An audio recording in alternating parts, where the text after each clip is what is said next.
નમસ્કાર, શો ટાઈમમાં આપનું સ્વાગત છે।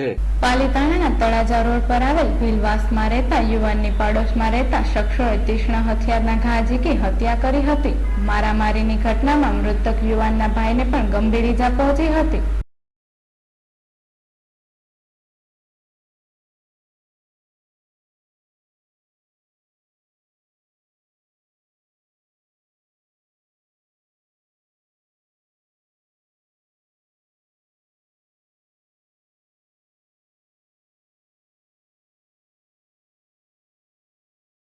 પાલીતાણાના તળાજા રોડ પર આવેલ ભીલવાસમાં રહેતા અને હિંમતનગરમાં રહેતા કલાભાઈ મગનભાઈ વાઘેલા તેમનો ભાઈ અજયભાઈ દશામાના વ્રત માટે મંગળવારે પાલીતાણા આવ્યો હતો।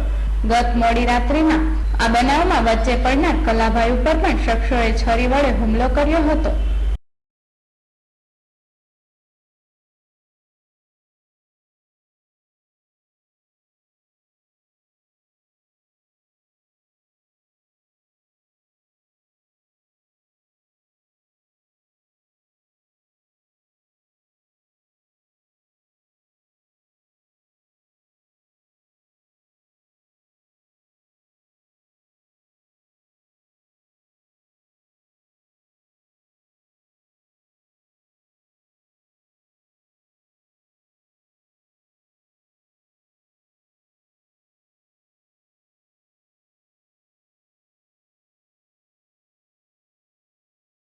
આ બનાવ અંગે કલાભાઈ વાઘેલાએ લખુભાઈ રામજીભાઈ, કાળુભાઈ લખુભાઈ, ડાયાભાઈ લખુભાઈ, રોહિતભાઈ લખુભાઈ અને રાજેશભાઈ લખુભાઈ વિરુદ્ધ પાલીતાણા પોલીસ મથકમાં ફરિયાદ નોંધાવી છે।